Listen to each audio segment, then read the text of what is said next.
Just look at him. He's crying. Godzilla cannot understand why he's lost his family. Machine Dragon Arrow signing in. This is my entry for Omnivore's One Monstrous Moment Alpha Edition. The death of Godzilla Jr. and how it impacts Godzilla's life. Imagine, if you will, you were this peaceful creature. You lived alone on an island. Suddenly small creatures, no bigger than insects to you, come and fight. They destroy your home and attack you. You defend your turf. You do battle with them. You defeat them, but you're injured by them. You see other insects come to you. They thank you for protecting them, for saving them. And then they leave you alone. You're weakened, vulnerable, injured, and can possibly die. The chance of your survival, they're very slim. You've never been hurt like this before. And now you are alone. So alone. And one day, the sound of thunder breaks through the sky, and a great fire consumes you. And you are reborn. Now, you're as big as a mountain. The power of the sun itself resides within you. You are unstoppable. You are a force of nature, the wrath of the earth itself. You are God incarnate. The power you wield is like nothing else this world has ever seen. They believe they have, but once inside of you, they've seen nothing like it. Many have come and challenged you. Some twice your size, some smaller. Some that are literal gods themselves, with power equal to yours, or so they believed.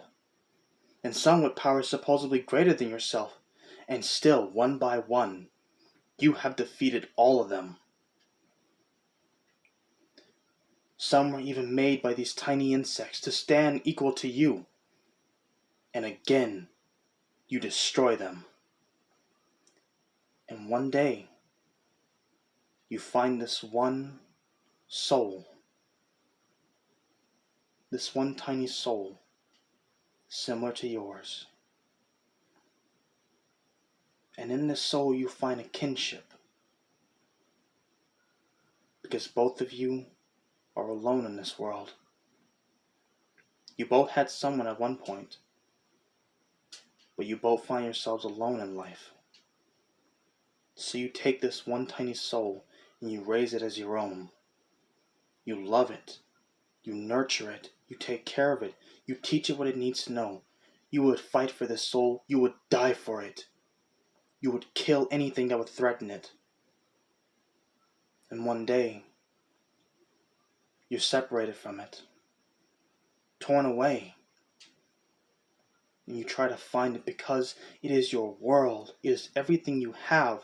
The only being in this world that you have ever come to love and that has ever loved you. And after a long time, you finally get an idea where it's going. You try to find it, and when you do find it again, it is weakened and injured and dying before your eyes, and the only thing it can do is call out to you. And before you can reach it, before you can take it in your arms and help it, the devil himself comes and takes it from you and kills it before your eyes. You try your best to save it, to give it a portion of your power, and still you watch it die before your eyes.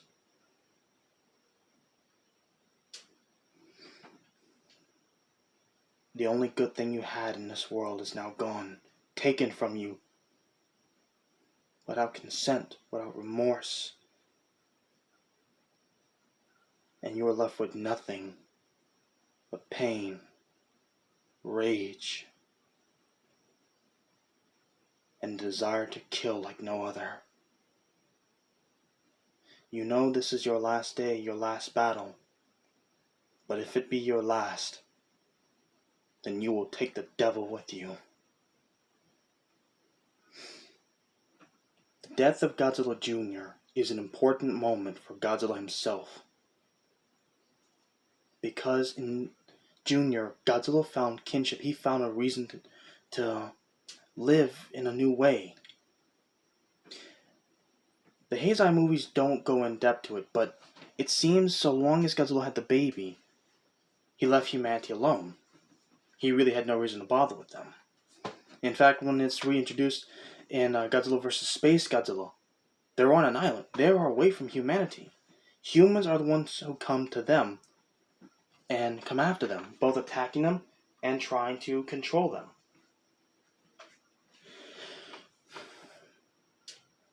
They just want to be left alone. Godzilla wants to be left alone with his child. And humanity, ever being what they are and what they do, just can't leave well enough alone.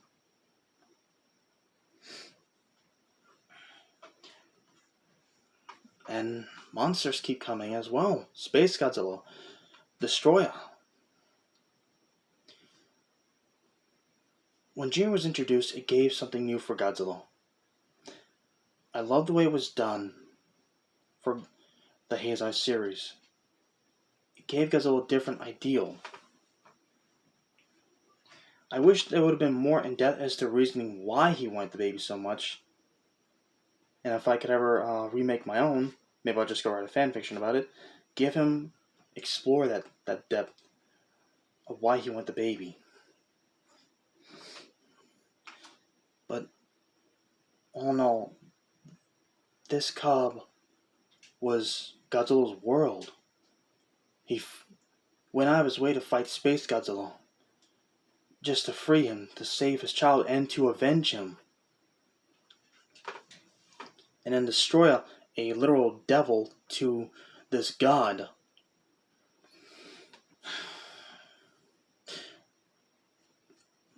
It makes me think about that old saying, what happens when an immovable object meets an unstoppable force, or an unstoppable force to an immovable object? Answer is one of them must submit. Which is stronger, the spear or the shield? What happens when two unstoppable forces collide is what I think about when Godzilla and Destroyer come at each other. One is weaker than the other, so the weaker one must submit. I believe it can be noted that when Junior's around, Godzilla fights more cautiously. He's still violent, but he's more cautious. He's not going out of his way because the child is right there. But when Godzilla Jr. is not around and Godzilla's fighting for him, yes, we only have 2 movies to go off of, but still. When Godzilla's fighting for Jr., he is going out there. He is going out of his way, throwing caution to the wind, throwing his safety to the wind, because he needs to win. He doesn't need to win for his sake or for the sake of the world or anything. He needs to win to protect his child. And when Destroyer killed him before his eyes and Godzilla had to watch him die, the scene where he is crying, in a sense, immortalized this godlike figure. It showed him more emotion. Mickey has always been the one to say Godzilla has feelings as we do. But no one's been able to see them. They just ignore and say, he's just a big monster that goes roar and destroy things. Mickey knows he has feelings. Now, she did make the claim that Space Godzilla had similar feelings, but that's never truly explored, and the continuity of that movie is all over the place. To some points, not even making complete sense. But that's a topic for another day.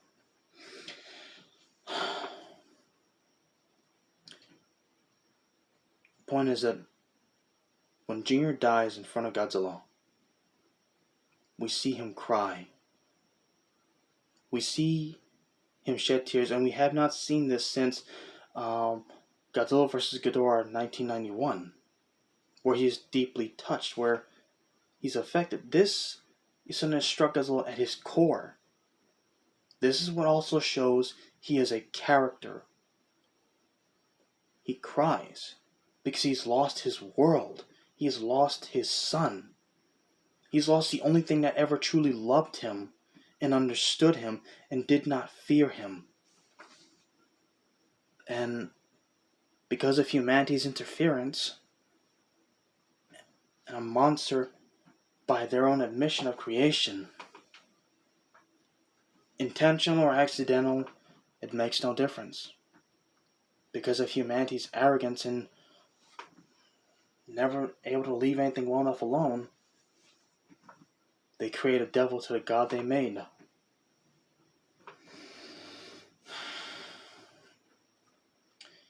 And the devil took something precious from him.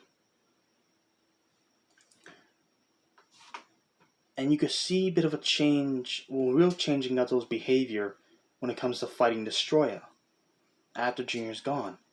He is like, he throws everything out there. He isn't holding back. Yes, he does get knocked down a few times, but he gets up and throws himself into the helm of the fight. The Heisei Godzilla is more of a range fighter, but he can hold his own in a fight up close and personal. And he really gets up close and personal with Destroyer in this one. And I read some time ago that Destroyer, the Battle with Destroyer, was the most brutal fight scene ever filmed in a Godzilla movie, and Destroyer suffered the most damage ever seen in a Godzilla movie.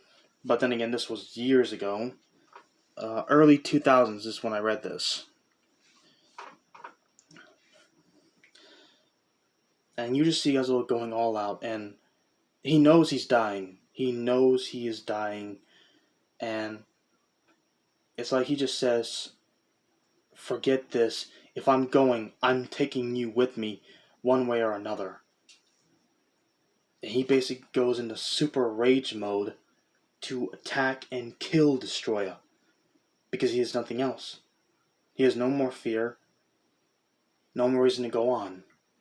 He has no more reason to try and live in this world because his only reason just died in front of him because of this devil. So, there's nothing to be afraid of. He pushes himself to a whole new level of power where his red spiral ray goes super. So I guess we could title it as the Super Red Spiral Ray. That's actually not a bad idea. And he is just blowing Destroyer apart. I think that also might have kickstarted and really increases Godzilla's the speed at which he's dying. But again, what does it matter? He has no more reason to live. He's dying anyway, so go all in.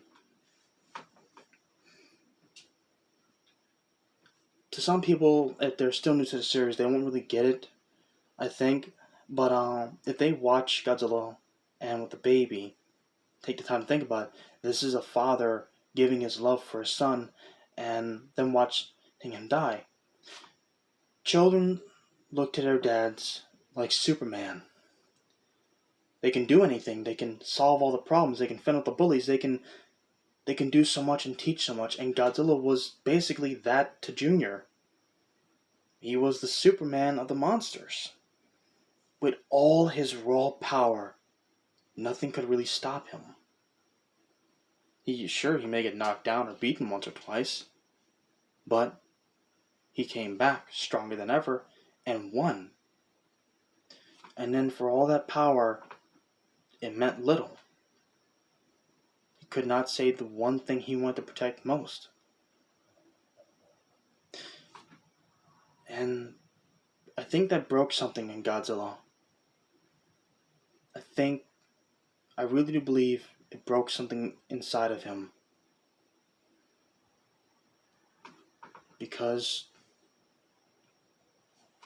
he knows he can do anything. He knows he can win his fights. And the fight he needed to win the most to save his son, he didn't win. And he did everything. He did everything he could think of. He tried protecting him, he failed. He tried passing his power to him and failed. So, what was left for him? Vengeance. To avenge his son.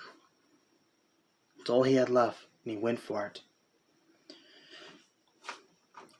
Whenever a parent is fighting to protect their child, they will throw caution to the wind, no matter what state of body and mind they're in. When they are protecting their child, it is light switch, get myself between my child in the danger and attack this danger and become something even more dangerous to save my child. That's Godzilla's mindset when the baby's involved. That's what any good parent's mindset's involved. It is to protect the child and become more dangerous than the danger you're facing. And Godzilla did.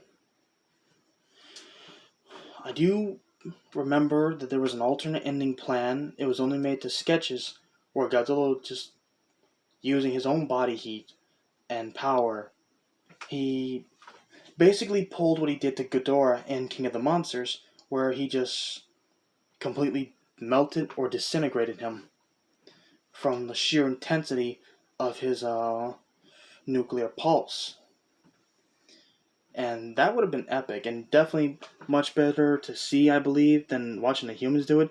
But hey, good on the military for finally being useful and taking out a monster that Godzilla also had in a weekend. But all in all,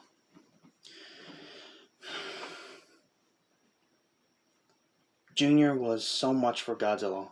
He meant so much to him, and to have him taken away, that scene makes me cry every single time. And then watching Godzilla cry, that was a very emotional movie. If you grew up like the character like I did, it's an emotional movie. It's an emotional scene because there's a sense of dread. There's not the sense of adventure and excitement or anything. There's a sense of dread, and you feel it in the movie. And with the baby, there's just like something. It's like there's something ominous coming. And when you see it happen, you're like, no, this can't be happening. This cannot be happening. And with Godzilla, you realize it is happening, you need to accept it.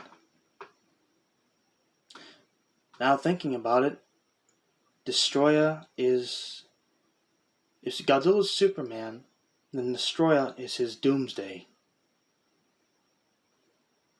And Junior is everyone's Superman wants to protect. Yes, he will win, but he will die in the fight. That's why every time I see a story or a video or an idea with Destroyer plan, it's like, what's going to happen? Because Destroyer's involved, and he is the Doomsday to Godzilla, Superman. And there's always the fear of the death of Godzilla.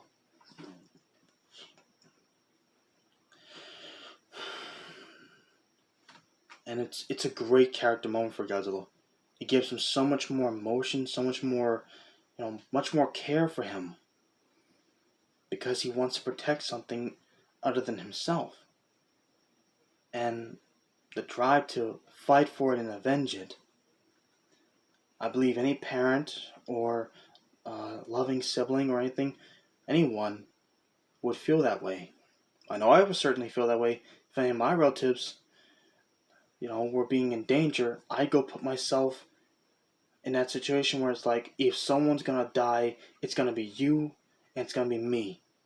They're not gonna die. Either you or me are gonna die. And if I'm gonna die, I'm taking you with me. So, yeah. The death of Godzilla Jr. affected Godzilla in an amazing way because it showed him as even more of a character who had deeper feelings that we were only told about and saw little portions of. This was us seeing more of him, more of this father figure who loves his child more than anything. For that, I believe that this is a one monstrous moment. The death of Godzilla Jr. and the tears of Godzilla. I thank you guys for watching. I hope you have a great day or night.